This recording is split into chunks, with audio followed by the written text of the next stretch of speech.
आप सभी का स्वागत है रवि जॉन फार्मिंग लीडर में। मैं रवि त्यागी, आपका होस्ट एंड दोस्त। मेरे सभी बुजुर्ग और किसान साथियों को मेरा राम राम। तो किसान साथियों, आज हम जानेंगे मछली पालन का काला सच। आपने देखा होगा मेरे किसान भाई फिश फार्मिंग करते हैं और उसमें फेल हो जाते हैं। ये भी समझेंगे कि वो फेल किस कारण से होते हैं और उसका समाधान क्या है। तो चलिए जानते हैं और समझते हैं सिंह साहब से इसके बारे में। भुला दे डर, कुछ अलग कर।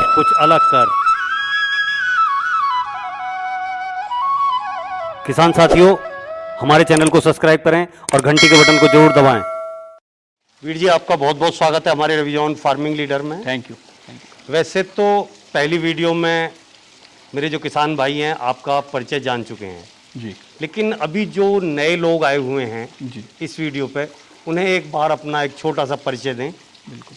सत श्री अकाल, नमस्ते, आदाब। मेरा नाम तरनजीत सिंह है। मैं रूरल मरीन प्रोडक्ट्स एलएलपी से मैं संबंधित हूं और हम अभी इस वक्त जलगांव डिस्ट्रिक्ट महाराष्ट्र में हैं। यहाँ हमारी फिशेस की हैचरी है जिसके अंदर हम मेनली पंगेशियस बासा फिश और हाई वैल्यू फिशेस जो कि सिंगी और पापदा है, उसकी हमारी हैचरी फैसिलिटी यहाँ पे लोकेटेड है। हमारा जो फार्म है वो तकरीबन अभी 10 एकड़ का हमारा कंप्लीट अभी वर्किंग यूनिट में है और अराउंड 23 एकड़ जो है वो हमारा अंडर कंस्ट्रक्शन है, जो इसमें हम बढ़िया हाई क्वालिटी का आपको जो सीड है वो प्रोवाइड करेंगे सेंट्रल इंडिया से। तो सिंह साहब, आप ये फिश फार्मिंग कर रहे हैं और इसकी अच्छी खासी आपने जानकारी भी हासिल कर ली है जी तो जो मेरा बेरोजगार किसान भाई है या जो भी कोई फिश फार्मिंग करना चाहे जी, वो इस काम को शुरू करे तो कैसे करे और कितने से शुरू करे?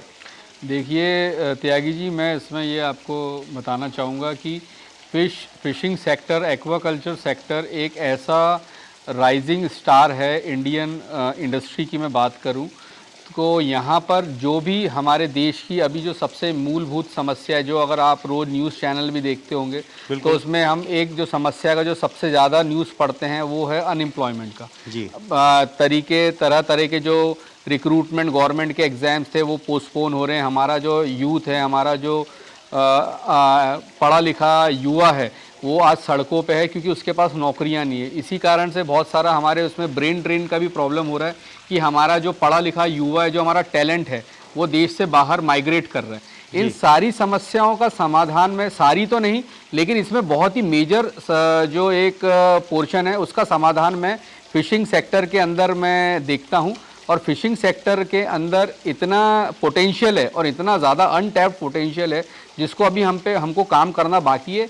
हमारी डिमांड सप्लाई का ही इतना बड़ा गैप है। हम अभी एक्सपोर्ट्स की बात ना भी करें, जैसे मैंने आपको मेरी पिछली वीडियो में ही बताया था कि अराउंड हम अभी जितनी इंडिया के अंदर पोटेंशियल है उसका भी हम केवल अभी हम 60% ही प्रोडक्शन कर पा रहे हैं। तो कोई भी एक युवा है, इसमें ज़रूरी नहीं कि आपके पास करोड़ों रुपए का आपके पास बजट हो।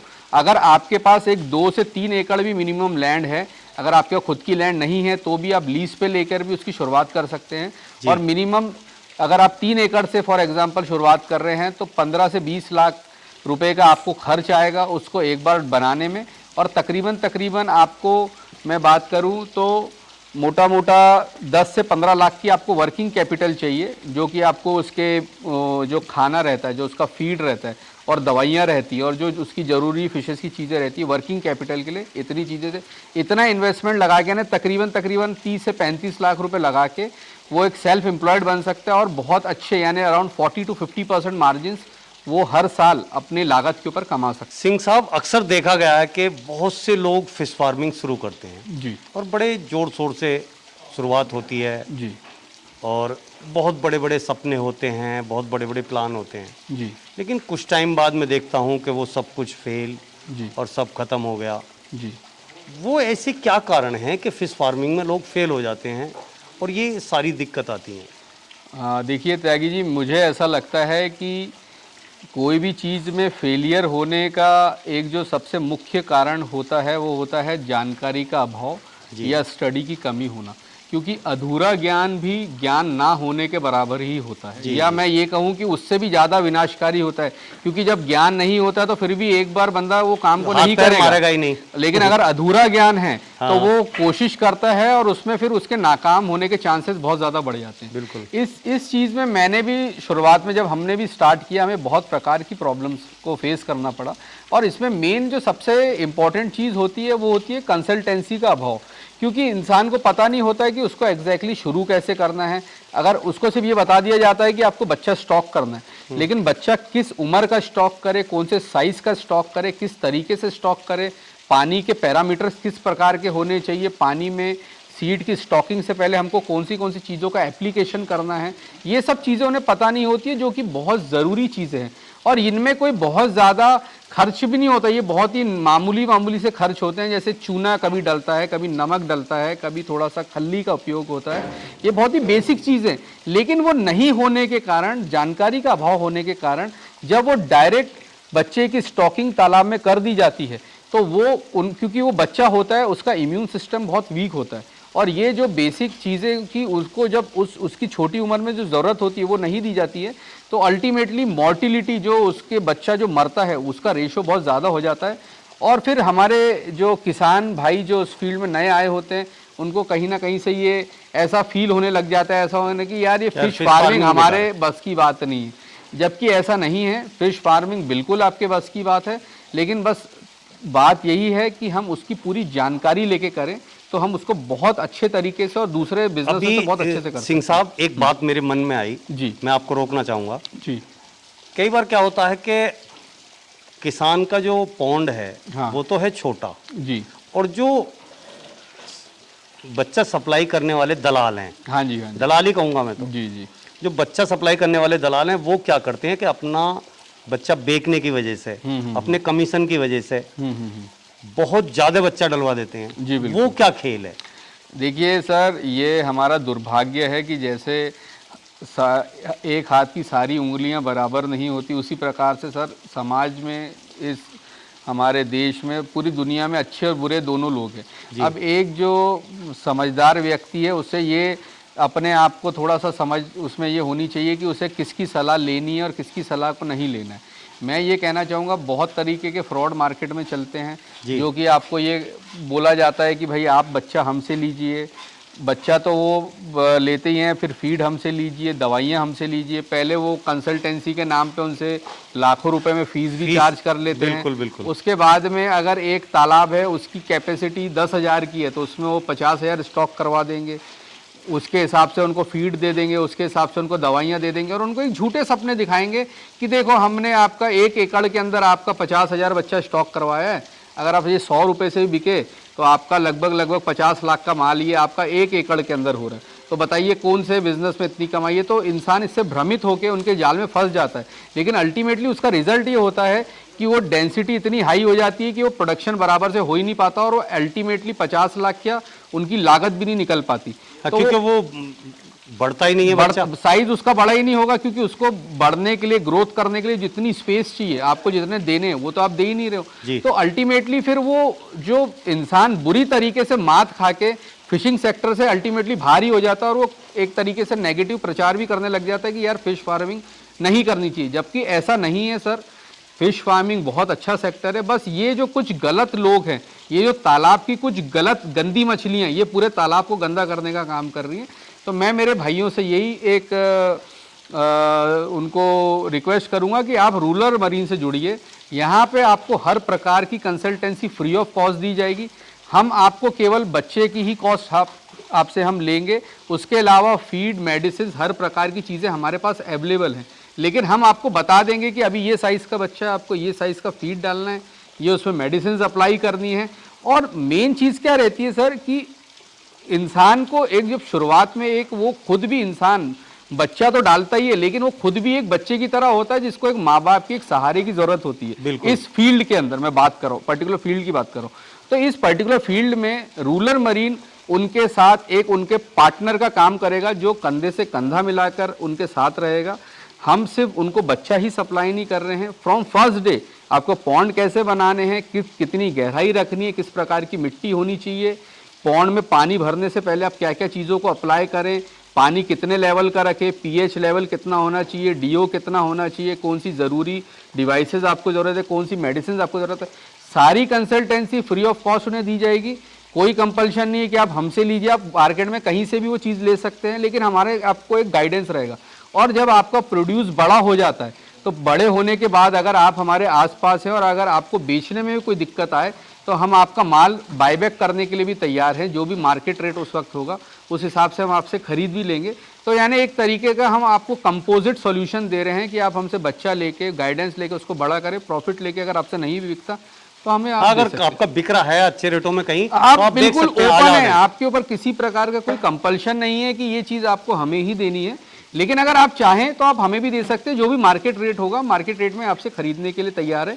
क्योंकि हमारे भी आगे प्लान्स है, हम कुछ उसको आगे प्रोसेस करके या आगे उसको और तरीके से उसका वैल्यू एनहेंसमेंट करके हम उसको आगे सप्लाई करेंगे। ये हमारा आगे का प्लान है।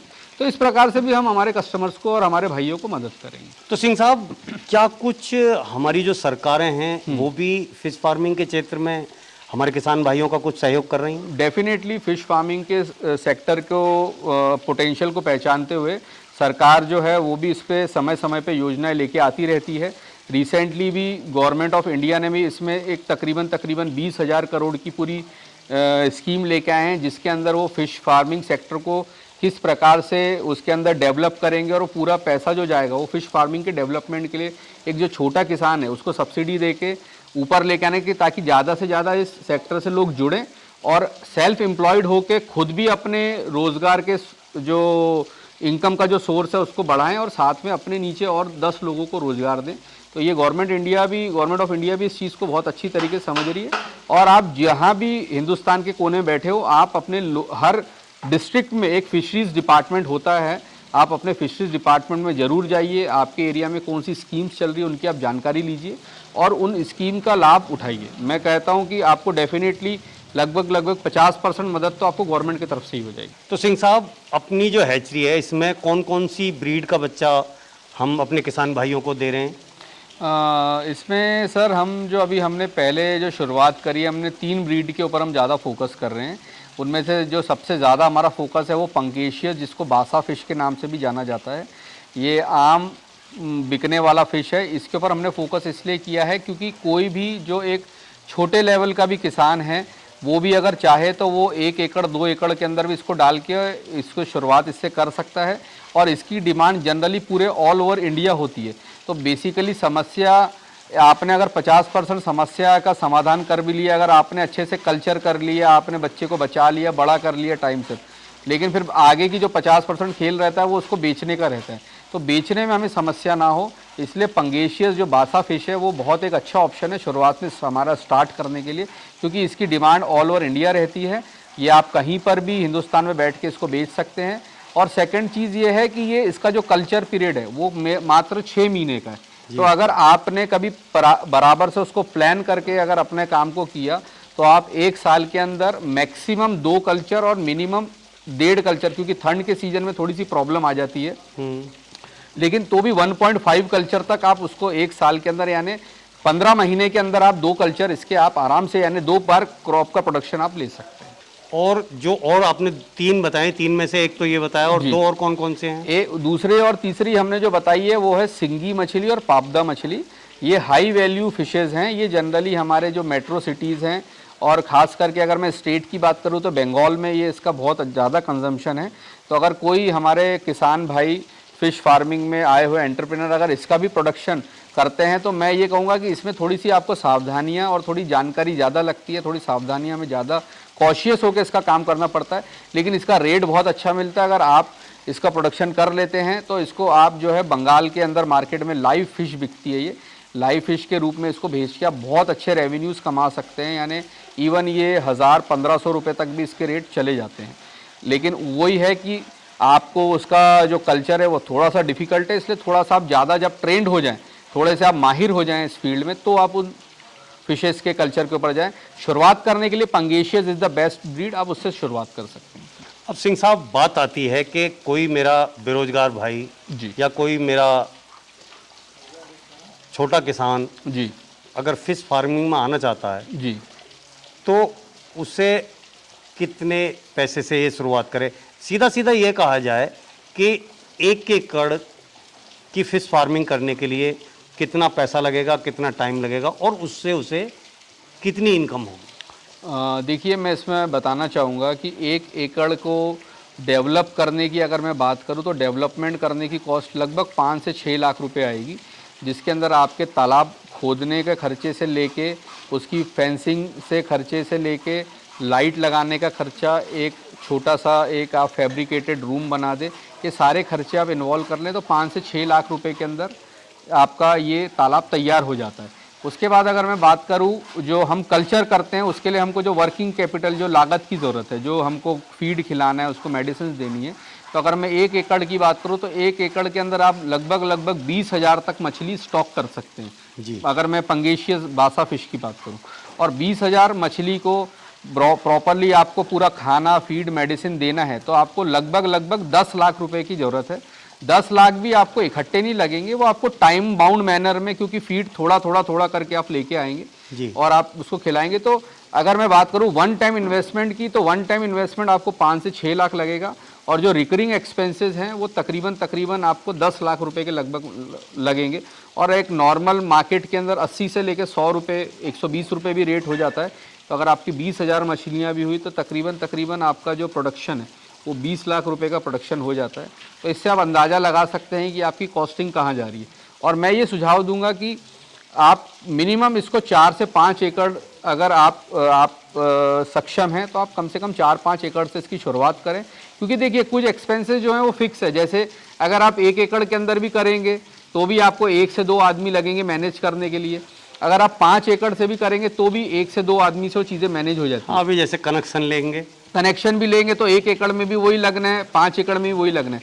लेकिन वो अगर आप 4 से 5 एकड़ के अंदर मिनिमम वो करेंगे तो आपको भी करने में मज़ा आएगा, क्योंकि कुछ आपको इकट्ठा इनकम आते हुए दिखेगी।